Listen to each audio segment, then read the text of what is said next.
Saludos Venezuela, arriba los corazones, la vida es un contrapeso, yo soy Wilmer Rosas a través de Canal I para ti, la balanza de la opinión en Canal I. Contrapeso está siendo retransmitido por Radio Rumbo 670M para todo el país y también por la 100.5 FM de Guarenas, Guatire. Además, estamos publicando en nuestra página www.wilmerrosas.com las entrevistas y tenemos las páginas también del diario Avance, de Los Teques y el diario La Verdad de Vargas. Nuestro correo electrónico, ahí están también la posibilidad de incorporarse al canal YouTube. En fin, las redes sociales, @contrapeso13 y @wilmerrosa25. Bueno, el comandante Joel Acosta Chirino está con nosotros. Bienvenido al programa en el día de hoy. Yo quería entrar en materia porque tenemos muchas cosas y precisiones que realizar. A un año de la llamada siembra del presidente Hugo Rafael Chávez Frías y de acuerdo al estudio sociológico, politológico, en fin, en la interpretación que se le quiera dar a la coyuntura histórica e ideológica fundamentada en el árbol de las tres raíces, Rodríguez, Bolívar y Zamora, pues nosotros observamos siempre reacciones. Joel Acosta, uno de los comandantes del 4F, yo estuve por allá en el cuartel de la montaña y hay manifestaciones reales de estudio. Hay gente importante llegando al país, movimientos sociales acudiendo. ¿Cómo está la revolución en este momento, Joel Acosta? Bienvenido. Gracias por la invitación. Bueno, yo creo que la revolución está en apuros porque no se ha definido hasta ahora ante el pueblo venezolano cuál es el verdadero objetivo de esta transformación planteada por el gobierno. Vemos, por ejemplo, cómo el país en este momento se debate una situación de inestabilidad porque el motor del proceso, que era Hugo Chávez, porque debemos tener claro que el motor del proceso no era la ideología, ni tampoco era el partido, sino que era la figura carismática de Hugo Chávez. Entonces tenemos que determinar que la única opción de gobernabilidad que había y que ya no existe era Hugo Chávez. ¿Pero por qué dice eso, comandante? Si ahí está un gobierno electo desde el año pasado, un año en gobierno. Está bien, pero ¿cómo se llegó a la conclusión de que Maduro era el hombre que tenía que continuar el proceso? ¿Y por qué la gente lo aceptó? Bueno, seguramente porque se lo impuso Hugo Chávez, que era el que tenía la gobernabilidad. ¿Tenía tanta fuerza así? El problema está, claro que sí, el problema está y los hechos lo demostraron. El problema está en que después que asume la presidencia de la República viene el reto de conducir de la misma manera como lo venía conduciendo Hugo Chávez un proceso bastante complejo, en donde, te repito, el motor del proceso era la figura, de descollar la figura de Hugo Chávez. Ustedes son de izquierda, el movimiento de ustedes, que es el partido, se me escapa en este momento el partido... Vanguardia Bicentenaria Republicana. Bueno, es nuevo, no hay... Por eso hay que posicionarlo, Vanguardia Bicentenaria Republicana. De la Vanguardia Bicentenaria Republicana, ¿ustedes son de izquierda? No, yo califico a la propuesta nuestra de centro, porque el problema está allí, el problema es que los partidos de derecha y de izquierda que nacieron por allá en la Revolución Francesa, 1877, 78, bueno, han demostrado que no están comprometidos con el país, no se practica el principio del interés general, sino el interés de la derecha y el interés de la izquierda, y eso es lo que nos ha llevado a la situación que tenemos ahorita. Cuando tú le metes un poquito a la seguridad y defensa nacional, te das cuenta que los objetivos permanentes de la nación son tres: la unión, la libertad y la democracia. Ahora, ¿y qué hemos hecho para la unión del pueblo venezolano? Pregúntame, por ejemplo, ¿qué han hecho los partidos de derecha y qué han hecho los partidos de izquierda? Bueno, prácticamente dividir al país, porque del centro a la derecha se llevaron la mitad ahorita en este momento y del centro a la izquierda se llevaron la otra mitad. Entonces hay un país totalmente polarizado que es una actitud o una conducta perversa de los partidos políticos. ¿Y si está polarizado, entonces los partidos de centro o los movimientos de centro tienen sentido? Sí, por supuesto. Ahora es cuando tienen sentido. Y ahora es cuando tiene sentido aquella expresión de los nininos, ¿sí te acuerdas? Porque hay un gentío que no cree ni en la derecha ni en la izquierda porque han sido inconsecuentes con ese concepto de unidad. Entonces resulta que ahora hay que hacer el proceso contrario que esos partidos hacían o hicieron.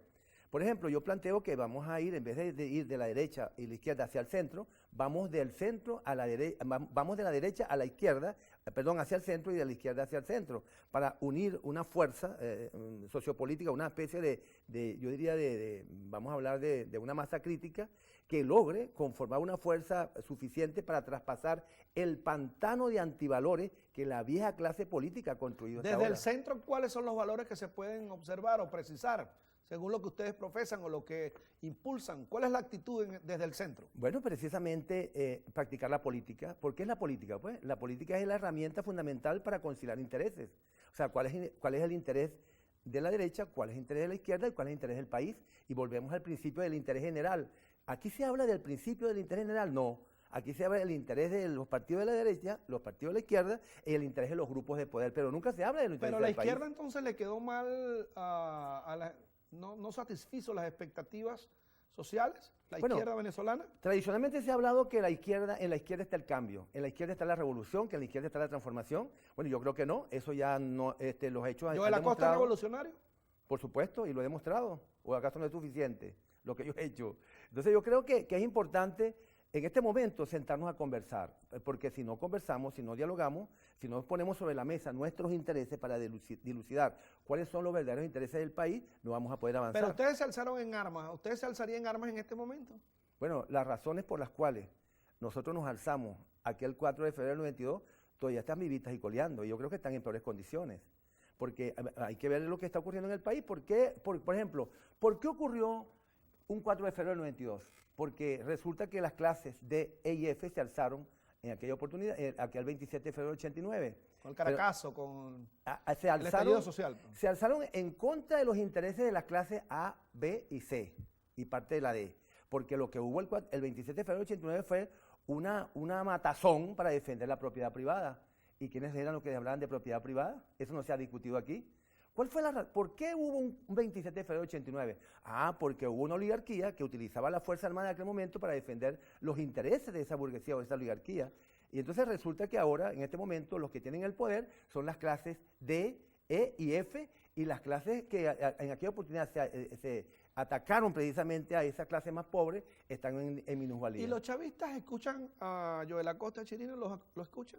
¿Ustedes son escuchados en el gobierno? Bueno, es que ¿Ustedes podrían ir a la mesa de diálogo por la paz, por ejemplo? ¿Por qué no? Es que ¿Los han invitado? No nos han invitado porque me parece que no tenemos mucha importancia. A pesar de haber participado en las elecciones municipales y tenemos 6 alcaldías y tenemos 47 concejalías, no nos toman en cuenta porque supuestamente somos muy pequeñitos todavía. Sin embargo, va emergiendo un liderazgo porque, te repito, el liderazgo de derecha y de izquierda ya no tiene autoridad moral. El autoritas no existe. Por eso es que el pueblo anda dando vueltas por todos lados buscando un liderazgo nuevo. Pero es interesante que académicos, estudiosos, sociólogos, políticos, en fin, están coincidiendo en el tema del centro. ¿Y por qué eso no se amalgama? ¿Será porque todo el mundo tiene un interés individual? Seguimos con el mismo problema del interés general. Por ejemplo, para Vanguardia Bicentenaria Republicana, el interés no es repetir los mismos vicios del pasado. O sea, un partido es creado para buscar contratos, para buscar cargos en el gobierno y darme yo la bomba de ser alguien importante en la burocracia venezolana. Tengo que hacer el primer corte. Joel Acosta Chirinos está con nosotros de la Vanguardia Bicentenaria Revolucionaria y se va a incorporar... Republicana, Vanguardia Bicentenaria Republicana. Y se va a incorporar más adelante, porque quiero conversar también con Eric Zuleta de la Federación de Transporte, que está de la Unión Nacional de Trabajadores, que por cierto está coincidiendo mucho con ustedes. Cosas de la producción que nos invitan en el día de hoy a coincidir. Ya venimos.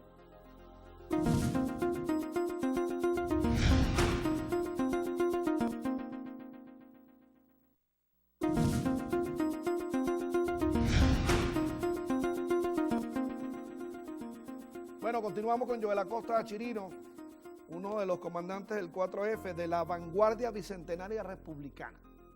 Muy bien, ahí ahora sí estamos retomándolo. Pero en síntesis, vamos a ver, economía del lenguaje, dirían los sociólogos. Necesito precisiones de la propuesta de ustedes con relación a lo que vivimos y cómo salir si es que hay una crisis. Ok. La propuesta, ¿por qué en Vanguardia Bicentenaria Republicana? Porque se necesita recuperar el proyecto original que ha sido burlado.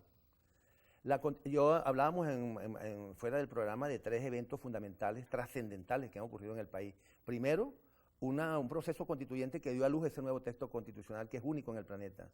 Segundo, el llamado a una reforma constitucional hecha por el presidente de la República que fue derrotada por el pueblo venezolano. Y tercero, cuando el pueblo en abril de 2002 sintió que le habían sacado a su líder del gobierno, él salió a la calle a reclamar de una manera cívica, de una manera contundente, de que le devolvieran a su líder al puesto donde él lo había colocado. Eso no se le ha dado la debida importancia. Son tres cosas fundamentales para poder entender lo que estamos viviendo ahorita. ¿Qué está ocurriendo en el país? Que hay como un desencuentro del pueblo venezolano porque no se le ha explicado bien en qué consiste la transformación planteada en un proyecto político. ¿Cuál es la transformación planteada? Bueno, ir de la democracia representativa, de la conciliación de élite, de la democracia de los partidos, a la verdadera democracia que es el gobierno del pueblo, por el pueblo y para el pueblo, planteado en la democracia participativa y protagónica. ¿Eso no lo está haciendo el gobierno ahorita? Bueno, yo creo que no. En este momento no lo está haciendo. ¿Por qué? Porque Hugo Chávez, que era el líder y que entendía realmente en su exacta dimensión el concepto de transformación planteado en la Constitución, quiso ir más allá de lo que estaba previsto en la Constitución. No lo hizo de una manera progresiva, sino que quiso hacerlo de una vez a través de una ofensiva general, porque vio que las condiciones objetivas estaban dadas, porque vio que no había oposición, porque vio que había una oposición sin autoridad moral, como te contaba antes. Lo que pasa es que perdió mucho tiempo, y resulta que con esa pérdida de tiempo, la gente que lo acompañaba a él se fue corrompiendo igual que lo hizo la oposición. ¿Y ustedes son nueva clase de oposición? Bueno, yo creo que sí, somos una nueva clase de oposición a la forma de conducir el gobierno. Porque tú te ves ahorita en este momento, ¿por qué la derecha y la izquierda o la oposición y el gobierno están en problemas? Porque no tienen ceguera paradigmática y por lo tanto tienen parálisis paradigmática. Okay, la derecha no entiende que no puede seguir conduciendo una protesta como lo está haciendo en este momento, y el gobierno no sabe que la estrategia política que está conduciendo no lo está haciendo de manera Ustedes no están de acuerdo, adecuada. no podrían estar de acuerdo con las guarimbas, por supuesto, digo yo. De ninguna manera. De ninguna manera. Yo creo que no, eso no es necesario. Pero tampoco los Lo que es excesos necesario policiales es ir a la mesa de negociación, a la mesa de diálogo. Tampoco son necesarios los excesos policiales, ¿verdad? Tampoco son necesarios. ¿Para qué? Es que precisamente necesitamos hacer política, y hacer política es conciliar intereses. ¿Cuál es tu interés? ¿Cuál es el mío? Vamos a conversarlo. Los estudiantes son manipulados, los estudiantes venezolanos, el movimiento estudiantil que está protestando. Hay una tendencia a eso. Los partidos políticos tienden a manipular a los estudiantes. Tú lo ves, por ejemplo, en la oposición, cómo los partidos de esa derecha tienden, de una manera, por supuesto, muy prudente, muy discreta, lo hacen desde atrás. Y tú cuando entrevistas a un muchacho de eso, te das cuenta que ellos realmente no tienen conciencia plena del por qué están allí. Entonces, ese es el problema. El problema es que no tenemos un liderazgo que apunte hacia al interés general de Venezuela. Pero estamos entrampados en este momento en Venezuela. Claro que sí, estamos entrampados. ¿Y cómo se sale de eso? Precisamente reconocernos unos a otros. Tú tienes tu potencial, yo también tengo el mío. Vamos a sentarnos para dilucidar cuáles son los intereses del país, cuál es el interés general que debemos unirnos como Pero pueblo. es sano la convocatoria del presidente de la República a una mesa de diálogo y paz. Bueno, yo creo que eso es como un torneo de hipocresía, porque no hay ¿Usted no cree en eso? No, yo no creo. ¿Y entonces cómo resolvemos el problema, yo en la costa? Pero, okay, ¿qué es lo que tú quieres? Pero óyeme bien, pero no de esa forma, yo estoy planteando, claro que estamos planteando el diálogo, pero no de esa forma como se está haciendo. Ajá. Aquí tú invitas a los partidos políticos, invitas a la élite. ¿Y dónde está el pueblo organizado? Bueno, no sabemos, no decimos que estamos en democracia participativa y protagónica. Después de 14 años, el pueblo está organizado. Vamos a llamar, vamos a convocar, por ejemplo, a Teresa Carreño, por ejemplo, a las comunidades organizadas, para que debatamos con el pueblo. Pero con respeto. Por supuesto. Pero con respeto, no como un sector de la oposición que dice, hay algunos sectores que dicen, no, pero si renuncia el presidente Maduro. Es que el respeto, mira, el respeto ya va, pero no te me vayas de ahí. O sea, la mesa de la unidad no tiene derecho a pedir renuncia al presidente. O eso impacta mucho desde el punto de vista mercadotecnico, político, el mensaje. Eso es importante también. Por supuesto, pero yo antes de pedir la renuncia del presidente de la República, te pediría la renuncia de la Defensoría del Pueblo, que es el elemento importante dentro de este proceso. Yo quisiera invitar a la Defensora del Pueblo a hablar del tema. ¿Sabes por qué? Porque Alfredo Romero, yo lo escuché del Foro Penal Venezolano diciendo en Unión Radio que la Defensora del Pueblo no había dicho eso que le están endilgando, que ella no se había ratificado la tortura como sistema disuasivo. Solo dijo Alfredo Romero del Foro Penal Venezolano en Unión Radio. Yo no estoy diciendo lo contrario. Quiero revisar muy bien, pero en cualquier caso, sí hubo una distorsión ahí del mensaje que no fue claro. Ahora, ¿hay torturas en Venezuela? No, yo creo que no. Yo creo que la tortura viene en función de que la forma como se ha conducido el proceso ha obligado al gobierno a vivir en un estado de excepción permanente. Porque, ¿no hay violación de los derechos humanos en Venezuela? Sí, por supuesto que las hay, pero no es una política del gobierno. Puede ser un exceso de algún funcionario público, ¿okay? Que si hay el poder, exceso. por supuesto. Pero no es una política del gobierno que vayan a matar o que vayan a hacer tal cosa. No es que el presidente está diciendo hagan eso. Por supuesto, eso hay que estar claro en eso. Pero te repito, el problema es que vivimos en un estado permanente de excepción, ¿verdad? ¿Por qué? Porque no se respeta en su exacta dimensión el Estado de Derecho. ¿Cómo se resuelve la escasez en Venezuela? Bueno, produciendo, poniendo a la gente a producir, porque fíjate tú, ¿cuáles son los 3 problemas fundamentales que agobia al pueblo venezolano? En primer lugar, la inseguridad. Ajá, ¿cómo abordamos ese tema de la inseguridad? La inseguridad es simple, vamos a ver cómo está la familia venezolana, vamos a ver cómo está en los sectores D, E y F la familia venezolana, prácticamente desaparecida. ¿Por qué? Por las drogas, por el alcoholismo, por la prostitución, por el embarazo precoz, por el problema de la inflación, por el problema del desempleo. Eso repercute tremendamente en la familia, y la familia es fundamental en este problema. Y segundo, el modelo educativo, no hemos cambiado el modelo educativo. Necesitamos un modelo educativo que forme auténticos ciudadanos, no consumidores. Tercer lugar, los medios de comunicación tienen que ponerse de acuerdo para bombardear la psique del colectivo con valores, no con antivalores como está ocurriendo en este momento. Bueno, y vamos entonces con el gobierno. Y vamos a los factores represivos. ¿Con qué cuenta el Estado para reprimir el delito? Con el sistema policial y el sistema judicial. Dime de dónde viene el policía y de dónde viene el juez. Tenemos jueces titulares o jueces que están flotando, que con cualquier vientecito lo sacan del cargo. Tenemos de verdad concursos para elegir a nuestros jueces. Tenemos un presupuesto manejado por el Tribunal Supremo de Justicia que de verdad resuelva los problemas de la justicia venezolana. Esa es una cosa que hay que evaluar en este momento. Entonces, bueno, el problema es que aquí nos abocamos a las consecuencias y no buscamos los orígenes de las consecuencias. ¿Está vigente el juramento del Samán de Güeres? Nunca como antes. El 4 de febrero del 92 está tan vigente como cuando empezamos el proceso. ¿Y qué habla con el gobernador Cárdenas, Arias Cárdenas? ¿Se han conversado en estos días? Bueno, sí, por supuesto, conversamos algunas cosas medulares, pero recuerda que él no tiene poder de decisión con respecto a lo que puede hacer el gobierno. El gobierno tiene fijado su objetivo y de ahí no lo saca nadie. Bueno, uno de los llamados también a la mesa del diálogo que está convocando Miraflores, nos hemos hablado con la Unión Nacional de Trabajadores. En el segmento que viene vamos a incorporar al compañero Eric Zuleta para que participe del debate. Él es de la Federación de Transporte, porque son miembros de la Unión Nacional de Trabajadores y también tienen no solamente denuncias, sino solicitudes concretas con relación al tema de la incorporación Diálogo por la Paz. No se me vaya aquí porque ya venimos.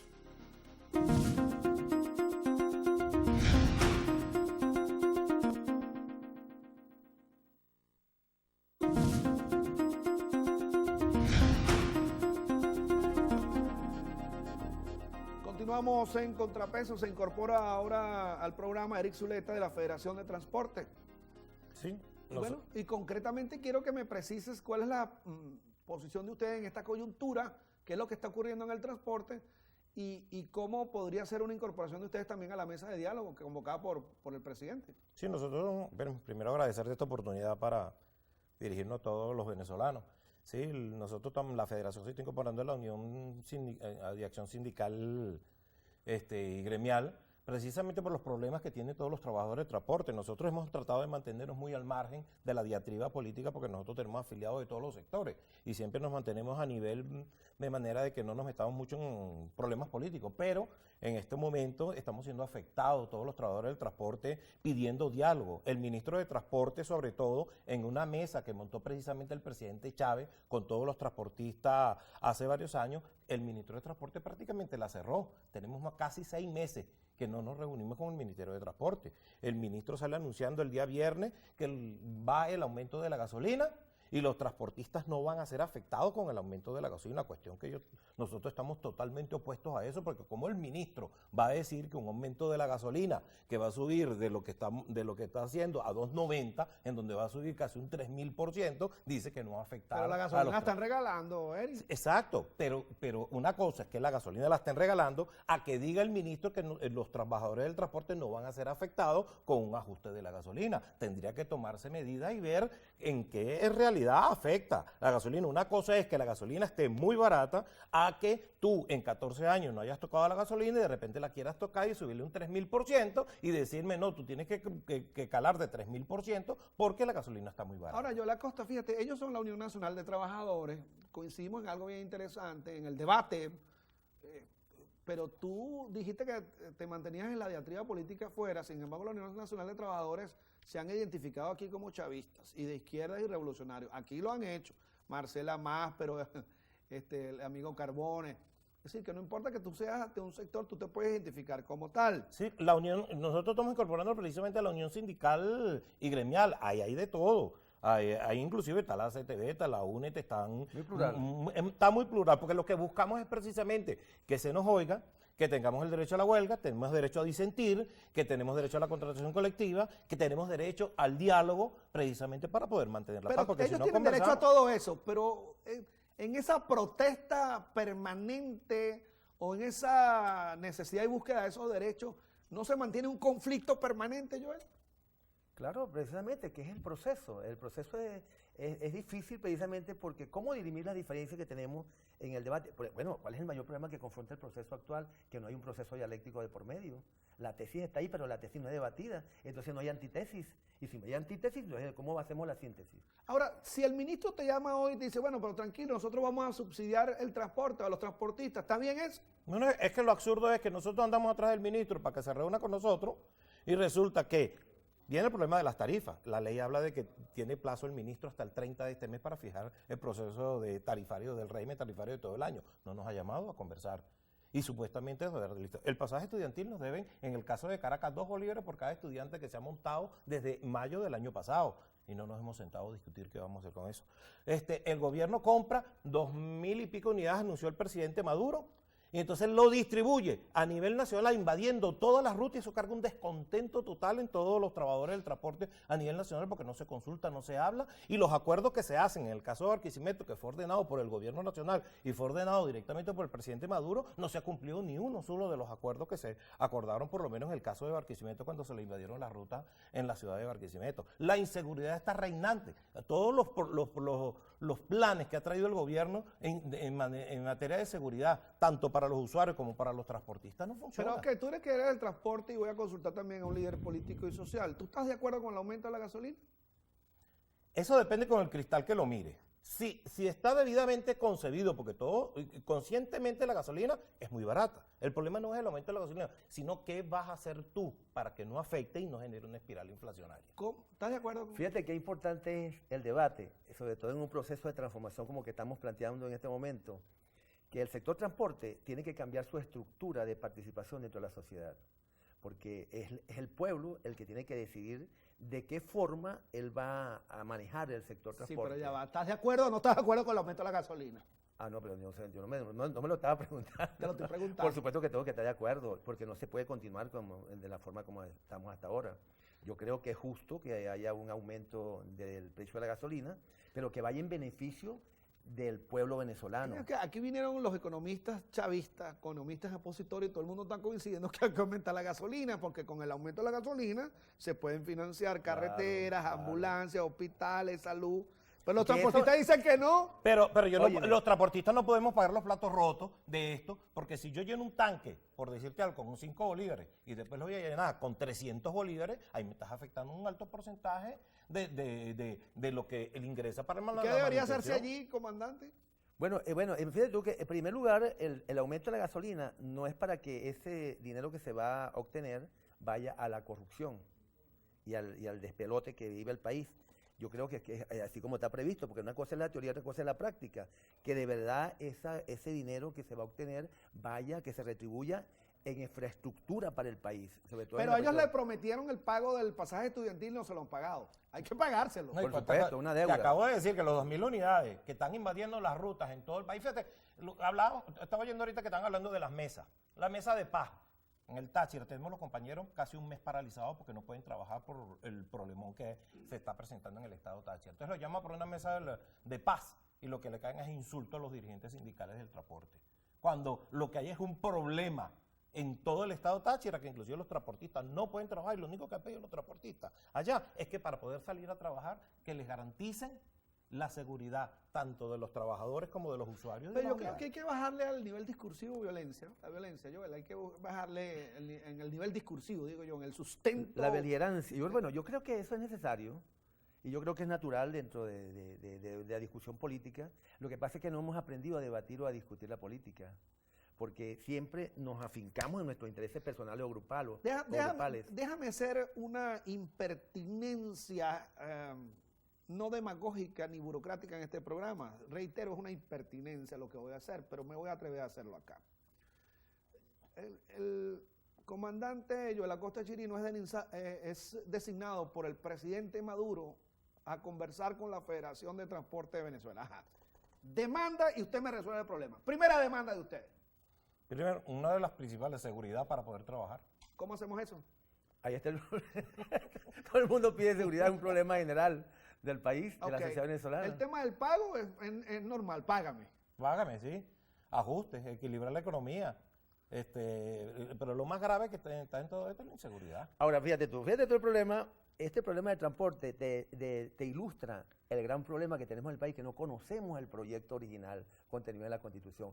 Cuando el gobierno habla, por ejemplo, de comunas, que hay que municipalizar el transporte, y cuando él dice que adquirieron muchas unidades y no se sabe qué van a hacer con ellas, o las están distribuyendo de una manera anárquica, ¿no? Según él, ¿no? Y que eso amenaza la organización del transporte que ellos tienen. Bueno, ahí está el problema del diálogo. O sea, ¿cómo es el proyecto que tenemos nosotros y cómo vamos a resolver el problema de transporte con el concepto de democracia participativa y protagónica, con el Estado comunal, etcétera, etcétera? Porque estamos hablando de una transformación. Ellos no pueden pretender tener la misma estructura organizativa que tenían en el pasado. Hay que adecuarse a la nueva realidad. Tiene que haber una nueva interpretación pues, del hecho, ¿no? ¿Ustedes están de acuerdo en eso? Que no, por supuesto, es que precisamente para eso se creó la mesa y la creó precisamente el presidente Chávez. Y fue corroborada y ha venido haciéndose con todos los ministros. Eri, pero tú no eres adeco, ¿no? No, yo no. Ni eres chavista. No pertenezco a ningún partido político, soy transportista y represento a los trabajadores del transporte. Y precisamente somos la federación más grande y estamos incorporados a lo que llamamos el Comando Intergremial y representamos, admitido por el propio gobierno, que representamos más del 80% de los trabajadores del transporte a nivel sectores de oposición dicen que ustedes son muy peligrosos porque si paran el transporte a nivel nacional también es difícil. Vamos a hacer un corte y regresamos. Ya venimos.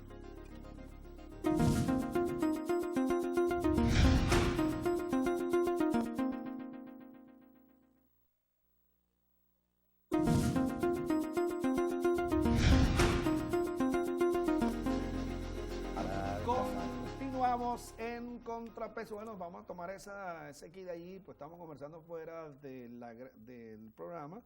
Tú dices que el gobierno quiere desplazar al sector transporte. Sí, ese es el plan. Precisamente en ese afán de... Espérate un momentico, Joel. ¿Quiere desplazarlo o no quiere desplazarlo? Yo sí creo, pero como el gobierno es tan mal administrador, le va a costar un imperio. Ay, eres opositor. No es que sea opositor o no. Lo que hay que ver es la realidad del país. Yo no conozco una sola empresa administrada en la cuarta y en la quinta por el Estado venezolano que haya tenido éxito. La última experiencia fue Sixa. ¿Cuántos autobuses compró Sixa y se los incluyeron a Sixa? Casi 2.000 autobuses. ¿Cuántos están rodando? ¿Y qué quieren ustedes? ¿Pertenecer al gobierno y ustedes administrar? No pertenecer al gobierno. Nosotros hemos demostrado a propios extraños. ¿Por qué la gente le huye al tema del gobierno? ¿Ustedes también le huyen al gobierno? No, en lo absoluto. ¿No? Un acuerdo nacional, vamos a participar todos. Vamos a conversar. El problema es que el que tiene miedo de conversar son ellos. Los que tienen miedo son ellos, pero nosotros estamos pidiendo el diálogo con el ministro. Estamos pidiendo que nos sentemos. Me pueden nombrar viceministro de Comunicaciones y hablo con todo el mundo. Esa posibilidad. Ahora, pero... El problema es que se tomen decisiones y se impongan. Pero fíjate lo interesante de esto, fíjate lo interesante de esta reunión. Mira qué interesante el programa. No porque verbigracias públicamente porque ustedes están presentes, que son los que hacen el programa.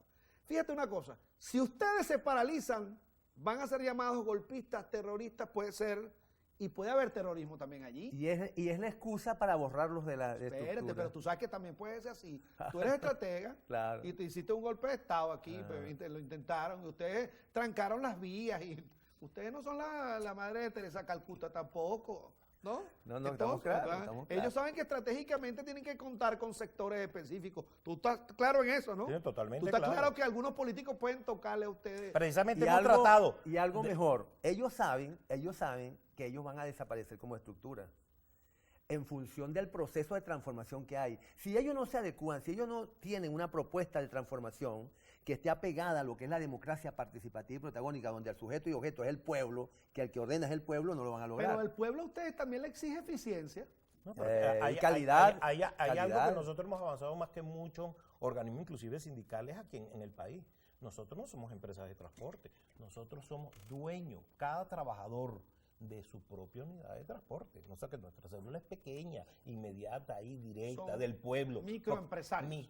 Llamémoslos microempresarios, Sí. porque cada quien de nosotros es dueño de su propia unidad y vivimos en toda la geografía de todas las ciudades.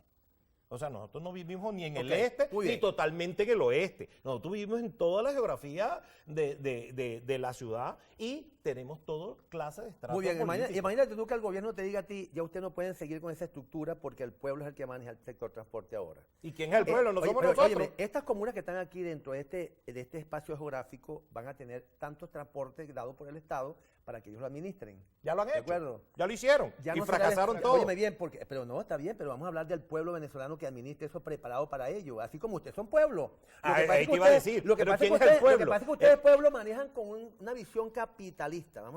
Yo no soy capitalista ni socialista, te estoy hablando como un concepto, ¿no?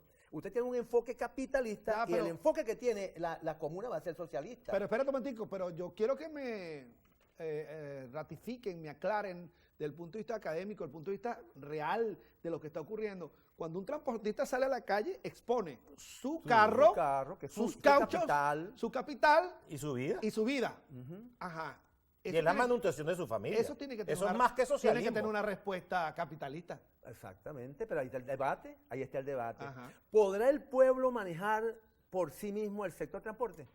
Desde abajo, desde las comunas, por ejemplo. Claro, pero ¿por qué divides cuando dices pueblo no los incluyes a ellos? Ellos Por son eso, pueblo. eso es lo que estoy Pero yo diciendo. lo que estoy diciendo, pues estoy hablando del pueblo. Pero entonces el el pueblo son problema es ellos. de debate Claro. entre ellos y Ajá. el pueblo. Correcto. Es que- Este es el pueblo capitalista que tiene su propiedad y aquel es el pueblo que tiene una propiedad colectiva.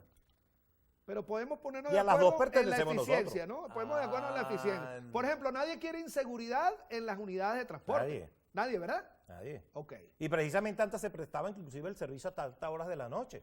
Ahora Yo no. recuerdo. Ahora Yo recuerdo. simplemente, sobre todo Por en el ejemplo, interior, hasta las 6 de la tarde. 7 ¿Cuál de es el la noche se acuerdo que va a trabaja. llegar el gobierno con ellos? Ok, muy bien. Ustedes no tienen nada que buscar en el transporte interurbano, porque lo va a hacer las comunas. Y para eso le hemos comprado tantos autobuses o tantos vehículos de transporte.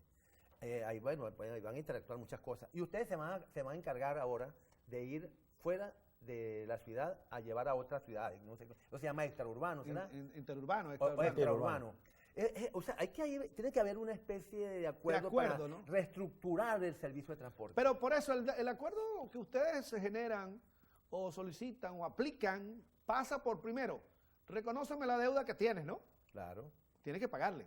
por supuesto. Entonces, ustedes tienen que reclamar eso, Ese ¿no? primer Por paso. supuesto. Costo, operación, mantenimiento y para poder subsistir y poder reponer el parque automotor y poder prestar el servicio como debe ser. Porque también, como está ocurriendo en el país, las tarifas son marginales. El gobierno no equilibra la balanza para poder tener operación y mantenimiento. Entonces el servicio es marginal, es malo. Y a veces la responsabilidad se la tiran al operador o al dueño de la buseta, cuando los costos de operación y mantenimiento no dan. Entonces ahí entramos en un círculo vicioso, porque eso tiene que dar. Entonces, y el gobierno, lejos de ayudar, cuando compra las unidades y se le pide que haga un plan operativo de transporte donde haya un subsidio indirecto que sea el de entregar las unidades y ahí intervenga el pueblo trabajador para que pueda prestar el servicio, porque una unidad de transporte, si tú no lo sabes, Mira, te ha pero costado demasiado. eso no es verdad que las unidades de transporte están siendo conducidas por cubanos. Eso no es verdad. No, las nuestras no.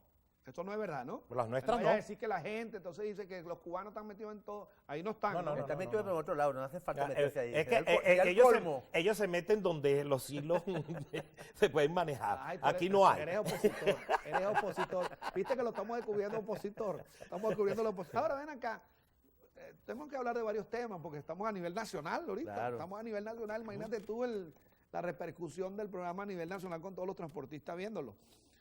Hay una responsabilidad con la gente de eficiencia, de darle un buen trato, de darle un buen servicio. ¿Eso es correcto? Por supuesto, por supuesto. Pero ustedes están de acuerdo también a recibir críticas. No es que ustedes son los... No, por supuesto, es que nosotros la panacea. recibimos. Yo creo que uno de los sectores que más criticado de nosotros, porque siempre los gobiernos tratan de enfilar las baterías y la responsabilidad tirarla contra el trabajador, que es el microempresario, el que tiene la unidad, porque ellos nunca son los responsables. Mira, ¿Y quién comandante. define las políticas de transporte? No somos nosotros, Mira, es el comandante, Estado como tal. En el año 92, cuando ustedes eran militares activos y tenían comandos de tropas, tenientes, coroneles, todo, ¿ustedes tomaron en cuenta el sector transporte en algún momento para alguna maniobra estratégica? ¿Desde el punto de transporte, vista militar? sí. Bueno, nos vinimos en vehículo de la red interurbana del Estado de Aragua para Caracas. Ajá, No pero utilizamos carros militares, correcto, porque así eran menos éramos menos visibles. detectables. Es decir, que ese sector es vulnerable, es muy sensible al Por tema, supuesto, y recuerda que es un servicio público. Nosotros dentro del proyecto bolivariano entendemos que es necesario que dentro del marco de la democracia participativa y protagónica el pueblo maneje su propio servicio público, que se organice. Pero por supuesto eso pasa por una educación. Pero atacar al metro y a los autobuses del metro... Una locura. Una locura. Una locura Claro. que más bien ¿Qué es una dice por allá? contradicción, Claro, es una contradicción, pues, porque están atacando a su mismo pueblo. Por ejemplo, la red de Metrobús o la red del tren, pues, sirve también al sector del este. O sea, el gobierno puede decir, bueno, si estos están atacando el servicio del metro, vamos entonces a llegar hasta aquí, que no pasen de ahí para allá. Porque ellos no quieren el servicio público, lo están atacando. Fíjate tú, eso lo puede hacer el gobierno y con sobradas razones. En el Táchira quemaron antier 2 unidades Los de transporte sindicalistas, público. dicen que son perseguidos de la UNET, son satanizados, que estos no tienen derecho a la protesta.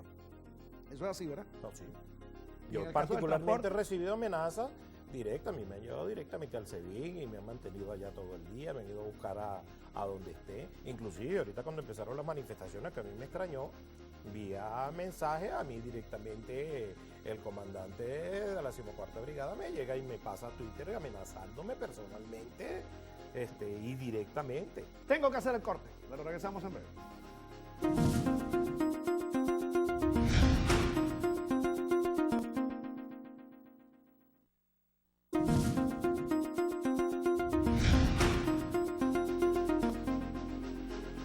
Bueno, continuamos, Eric Zuleta. Eric, en la precisión de las ideas, en la síntesis argumentativa del sector, entonces lo resumimos en que ustedes quieren reunirse con el ministro, Sí, o con las autoridades. con quien designe. Porque cuando se presentó el primer conflicto de las invasiones de ruta, se inició precisamente por la ciudad de Barquisimeto, Estado Lara, y intervino directamente el colega Maduro.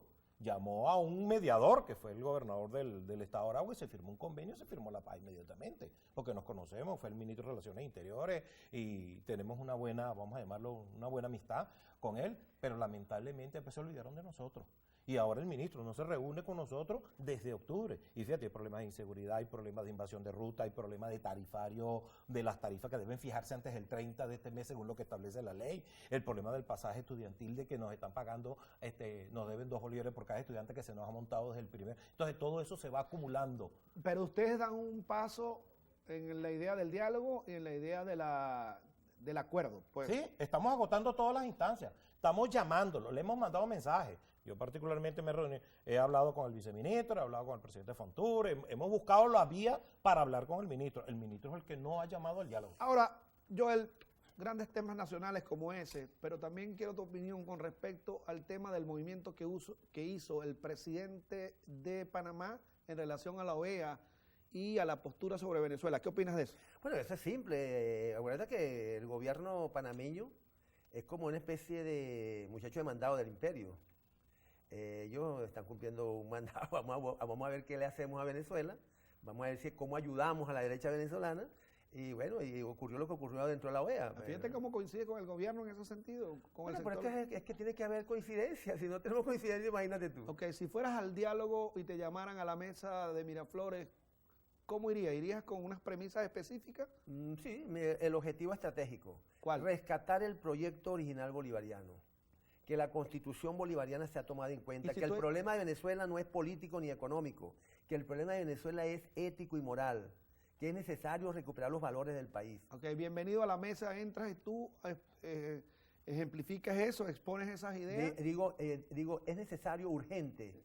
¿Y no serás el llamado tú dentro del gobierno a rescatar eso? ¿Dentro del gobierno? Bueno, la política da muchas vueltas. De pronto estamos arriba y de pronto estamos abajo. Viste, tú no puedes ser llamado también por el ministro de Transporte, supuesto. vente para acá, ayúdame en esto. ¿Por qué no se concilian las cosas? No se puede conciliar. Pareciera que es que Es que buscaran ese es más bien. el objetivo de la política es eso, conciliar intereses. Los no violentos vinieron acá y dijeron, mira, vamos a reconocernos, no es borrón y cuenta nueva tampoco, pero Por supuesto. vamos a Pero avanzar porque nos vamos a conversar. quedar todo el tiempo en el mismo charco. Exacto. Si no hay debate, si no hay discusión, la dialéctica Hay que no abrir se el da. juego en la Claro. dialéctica Reconozcámoslo. comunicacional. y vamos al diálogo, ¿verdad? Al diálogo sincero, pues donde predomine el interés general. En el reconocimiento hay chavistas y hay opositores y hay un sector medio, como dijimos, ¿no? Un sector de centro. Eso hay que reconocerlo en todo. Claro, pero los chavistas van a seguir existiendo y los opositores también. Es lógico, tiene que seguir Y existiendo. tiene que seguir existiendo. Porque ahí cuando yo te pregunté si eras adeco, te dio prurito. No, ninguno. Porque Y cuando te dije que era chavista. cada quien es lo que quiera hacer. Por Porque eso- para eso precisamente tenemos derecho a disentir y para eso estamos en democracia. El comandante no es ni adeco ni copellano, eso sí lo sabemos. Yo creo que yo no soy nada de eso, ni de derecha ni de izquierda. Yo soy un venezolano, un ciudadano venezolano que quiere participar en la construcción de una realidad nueva para el país. Eso de etiquetar a la gente de que si es adeco, que si es chavista o no. Es como yo para creo que es un error. descalificar. Tú- Se siente así como una descalificación. Tienes ahorita como 20 segundos para decirle al presidente Maduro algo, dígaselo ahora. Usted está viendo al presidente Maduro, porque esto lo ven en Miraflores, dígaselo ahora. ¿Qué diría? Colegas, queremos reunirnos y queremos de verdad solventar todos los problemas de los trabajadores. En línea general, no solamente los trabajadores del transporte, pero específicamente en lo que a mí me refiere, vamos a sentarnos a resolver el problema de los trabajadores del transporte a nivel nacional. Lo de la costa, no te vayas a encadenar en la misma idea con el presidente Chávez, con el presidente Maduro. ¿Qué le diría al presidente Maduro en este momento? Bueno, yo creo que llegó el momento del diálogo verdadero, sincero. Vamos a sentarnos todos los actores políticos del país, pero convocando al pueblo venezolano. Vamos a ver cómo está, en qué nivel de organización está el pueblo venezolano para convocarlo a un gran debate nacional. Las guarimbas no ayudan a nadie, ¿verdad? En lo absoluto. No ayudan a nadie. No. Pero tampoco, Más bien desayudan. pero tampoco la forma de represión de esas guarimbas, ¿no? Claro, y Ahí fíjate cómo se está el criminaliza en Porque, el sector fíjate, sindical. Ambos sectores están en problemas porque Pero, la gente pero no tú cree sabes en que los eso. chavistas me dicen, bueno, pero ¿y cómo hacemos cuando tú encuentras una calle que tiene una barricada encendida? ¿Cuál es el momento de Fíjate que hay disuasivo allí? regiones en donde los gobernadores han utilizado la fuerza pública para dialogar con la oposición. Y la oposición ha sido abierta a escucharlos. Y no ha habido problemas. El problema es cuando viene la gente que no razona correctamente y viene el enfrentamiento. Ustedes no son guarimberos, ¿no? Hasta ahora hemos demostrado que nosotros somos gremialistas. Ni van a prestar su transporte para estar haciendo ninguna componenda contra el gobierno. ni Hasta ahora hemos ninguna- demostrado que no hemos participado en ninguna de esas controversias políticas, no hemos mantenido, eso sí, hemos reclamado con firmeza. Ustedes no están conspirando. Nosotros hemos reclamado con firmeza los derechos de los trabajadores del transporte. Yo la Costa, ¿estás conspirando? Cuando ellos... Ya va, ¿estás conspirando? No, de ninguna manera. Yo no hago guarimba, yo no tengo ahorita capacidad de conspirar. No tengo fusiles, no tengo tanques. Porque nada más conspiran los militares. Claro, los que tienen el poder militar, pues. Lo demás no es conspiración. Es decir que están conspirando y no están conspirando nada. O sea, yo creo que... Así aquí que no lo hay una uno- conspiración orquestada en Venezuela. Por supuesto, a nivel internacional. Sí la hay. Lo que ya está llegando a Venezuela viene del exterior. Eso es fácil de entenderlo. Porque el problema está allí, el problema está en que el problema de Venezuela no es ni siquiera el imperio norteamericano. El problema de Venezuela es el imperio de la ignorancia. Lo mismo lo decía el Libertador en una oportunidad en Angostura, en 1819. Decía, moral y luces son los polos de una república. Eso decía el Libertador, que si esta es la república no puede estar dando bandazos así en el espacio. Tiene que estar estabilizada.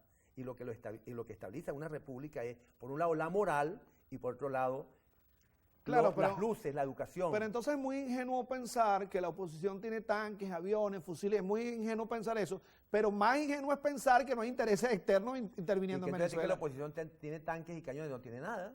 Por eso, pero digo yo que es muy ingenuo pensar que no habría la necesidad de injerencia exterior. Aquí hay una injerencia exterior. Sin duda. Pero que hay injerencia exterior de los dos lados, en dado caso. Porque tenemos una injerencia en el gobierno, una influencia. Si de este lado están los gringos, que los acusan es a los gringos, de este lado, entonces, yo creo que hasta peor, porque es con los cubanos, entonces los cubanos, entonces dependemos de los cubanos y tenemos que alimentar a los cubanos y tenemos que alimentar. Pero ¿Y por cómo Dios, ahora- yo creo que tenemos que ser venezolanos Fíjate tú. y nosotros mantenernos nosotros mismos y buscar cómo salimos de la crisis nosotros ¿Qué vas a mismos, hacer ahora? sin Mira, influencia. ¿y qué vas a hacer ahora con los chavistas, miembros de la Federación de Transporte que están escuchando? Que están No, diciendo no, pero ¿qué te estoy diciendo? Te estoy diciendo que ni lo uno ni lo otro. Ajá, ni ¿qué que- ibas a decir? no, ¿Qué ahora- ibas a decir? Ve tú, en lo nacional está entornado por lo geopolítico y lo geopolítico entornado por lo geoestratégico.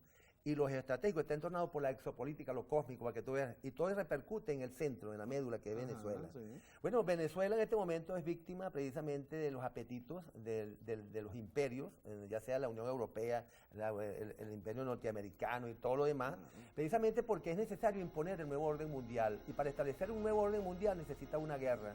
Y Venezuela necesita para conducir la guerra, porque Venezuela tiene los mayores yacimientos de petrolíferos del mundo. Claro. Y tiene una ubicación estratégica envidiable que no la tiene mucha nación. Sí, pero yo quiero que es más, voy a invitar a la oposición. Estás invitado para el debate que voy a hacer. Voy a traer a Bueno, Machillanda. ojalá que me voy a traer a la invitaran. oposición. Tú también estás invitado para un debate que voy a hacer con el sector transporte chavista. Vamos a hacer otras cosas.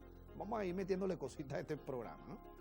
Pero no seamos ingenuos en el sentido, si tiene el mayor yacimiento probado de petróleo del mundo, no podemos ser ingenuos en el hecho de que nadie quiere intervenir aquí, por favor. Sentido que Yo soy ingenuo, pero no tanto. Bueno, yo quiero agradecerle a Eric Zuleta de la Federación de Transporte por haber venido y a Yola Costa Chirino porque se nutrió el debate, se conectó y se hablaron de cosas extraordinarias en el programa del día de hoy. Muchísimas gracias, Eric. Yola Costa, gracias por haber venido. Arriba los corazones, Venezuela. Contrapeso va a regresar cuando